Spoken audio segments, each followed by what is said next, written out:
La Unión Europea amenaza con cerrar Twitter por haber emitido la entrevista de Elon Musk a Donald Trump. Veámoslo.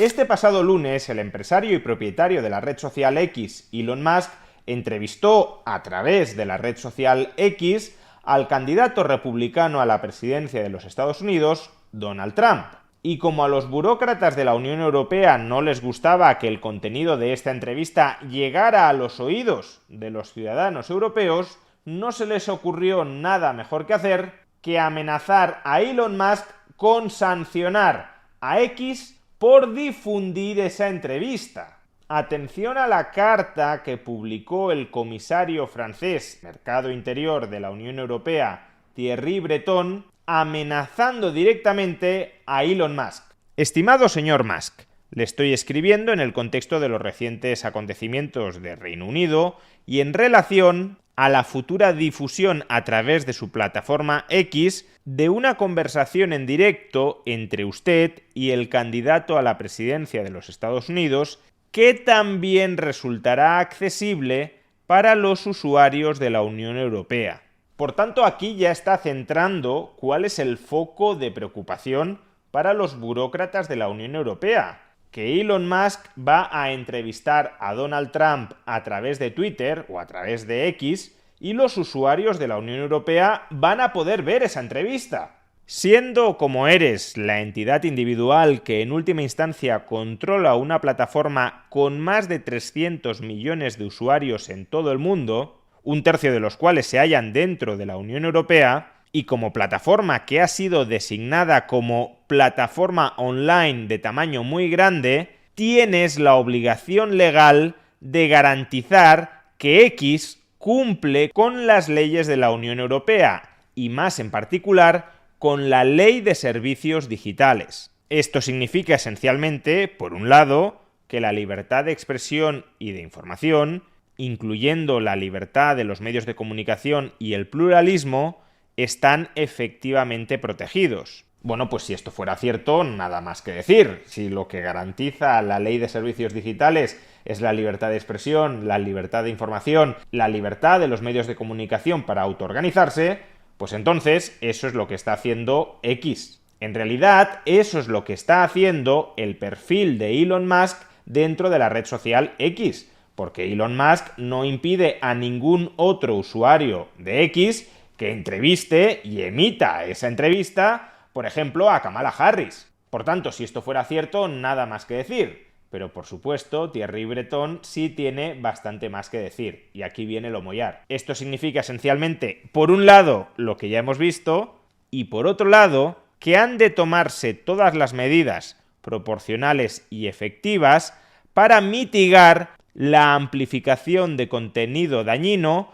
en relación con acontecimientos recientes. Algo que, si no se corrige, podría incrementar el perfil de riesgo de X y generar efectos nocivos sobre el discurso cívico y la seguridad pública. Como este contenido relevante es accesible a los usuarios de la Unión Europea y se amplifica dentro de nuestra jurisdicción, no podemos excluir la posibilidad de que termine teniendo efectos dentro de la Unión Europea. Por eso vamos a controlar los potenciales riesgos en la Unión Europea que estén vinculados a la diseminación de contenido que pueda incitar a la violencia, al odio o al racismo de la mano de grandes acontecimientos políticos o sociales alrededor del mundo, incluyendo debates y entrevistas dentro de un contexto electoral. Es decir, que si no censuras en la Unión Europea la entrevista a Donald Trump,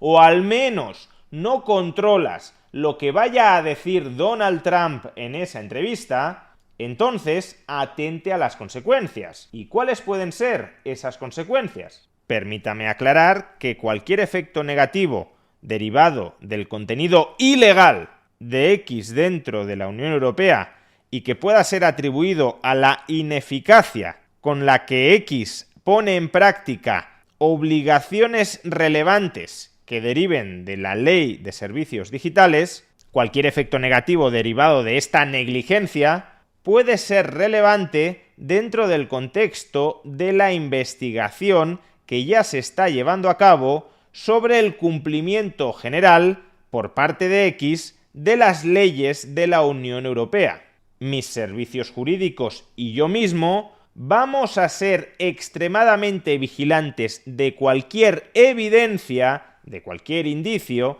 que apunte a una ruptura, a un quebranto de la Ley de Servicios Digitales de la Unión Europea, y no nos temblará el pulso a la hora de utilizar todas las herramientas a nuestra disposición, incluyendo la adopción de medidas cautelares, siempre que de esa manera protejamos, como no, a los ciudadanos de la Unión Europea de experimentar un daño severo. ¿Y a qué se está refiriendo veladamente Thierry Breton con esto de que no les temblará el pulso a la hora de aplicar todas las medidas que estén a su disposición? Pues la Ley de Servicios Digitales de la Unión Europea habilita a los burócratas de la Unión Europea a sancionar a X, si X no se aviene a censurar los contenidos que a los burócratas de la Unión Europea les gustaría censurar. La Ley de Servicios Digitales de la Unión Europea habilita a los burócratas de la Unión Europea a sancionar a X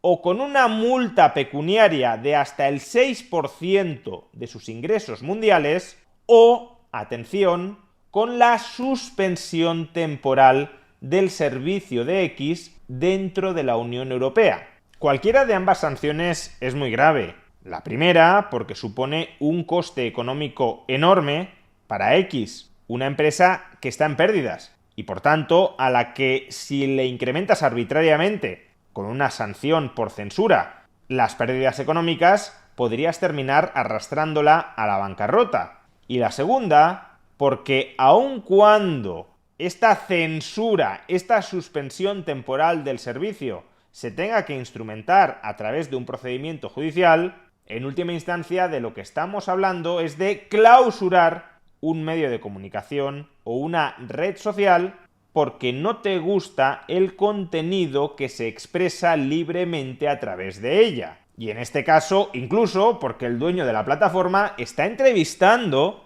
a un candidato a la presidencia de los Estados Unidos. Que digo yo, en los medios de comunicación europeos se ha entrevistado a todo tipo de tiranos sanguinarios y se ha permitido que esos tiranos diseminaran su versión de los acontecimientos, diseminaran lo que era su discurso del odio. Y a la Unión Europea no se le ha ocurrido censurar esas entrevistas, porque aun cuando el entrevistado sea despreciable, si un periodista considera que tiene interés periodístico entrevistarlo, y si los ciudadanos europeos tienen interés en conocer la versión de ese ser despreciable, aunque solo sea para comprobar lo trastornado que está, entonces, desde luego, la Unión Europea no ha de censurar esa entrevista. E históricamente no se han censurado tales entrevistas. Con lo cual, si no se han censurado entrevistas hechas a tiranos sanguinarios que legitiman el cercenamiento estructural de los derechos más fundamentales del ser humano, ¿por qué aquí se quiere censurar una entrevista a Donald Trump? Pues no porque se persigan discursos de odio, sino porque se persiguen visiones ideológicas con la excusa de que se están persiguiendo discursos de odio. Porque, por tomar un ejemplo reciente muy claro, todos los recientes discursos, todas las recientes soflamas de Nicolás Maduro, el tirano venezolano, justificando su fraude electoral, acusando de hecho a la oposición de haber perpetrado fraude electoral y legitimando la persecución policial de la oposición por acusarles falsamente de estar perpetrando un fraude electoral, todos esos discursos, todas esas soflamas, las de Maduro y las de todo el ejército propagandístico de Maduro, se han diseminado también a través de Twitter, a través de X. Y sin embargo, la Unión Europea no le ha dicho a Elon Musk: tienes que censurar estas cuentas que están diseminando propaganda chavista, que se está utilizando para justificar la represión contra la oposición chavista, que está además incitando al odio contra los venezolanos que residen en la Unión Europea y que hacen la oposición desde la Unión Europea a Maduro. No, la Unión Europea no le ha reclamado a Elon Musk la censura de ninguno de esos discursos de odio. Y me parece bien que no lo haya hecho. Pero si no está reclamando la censura en X de los discursos de odio muy evidentes del chavismo, ¿cómo puedes estar reclamando la censura de los discursos de odio de Donald Trump? Pues porque lo que buscas no es acallar de manera generalizada lo que tú llamas discursos de odio. Lo que buscas es la censura selectiva de ciertas visiones ideológicas que quieres marginar, que quieres silenciar, con la excusa de que esa censura es para combatir los discursos de odio. Y claro, si prima facie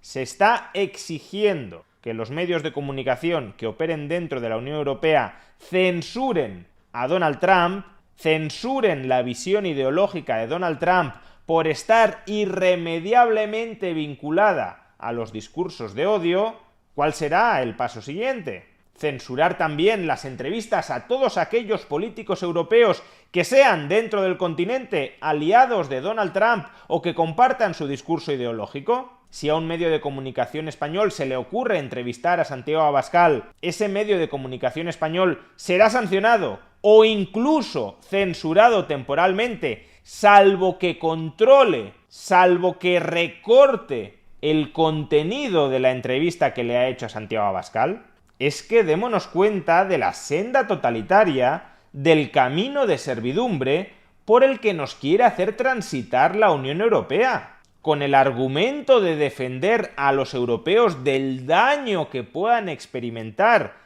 exponiéndose a determinados discursos de odio. Lo que quiere hacer la Unión Europea es acabar con la libertad de los medios de comunicación, es reimplantar la censura ideológica. Hace unos días me quejaba en este mismo canal de que el chavismo estaba censurando a Twitter en Venezuela. Pues bien, la realidad todavía es más dramática. La realidad es que a esos mismos censores chavistas ya los tenemos dirigiendo la Unión Europea.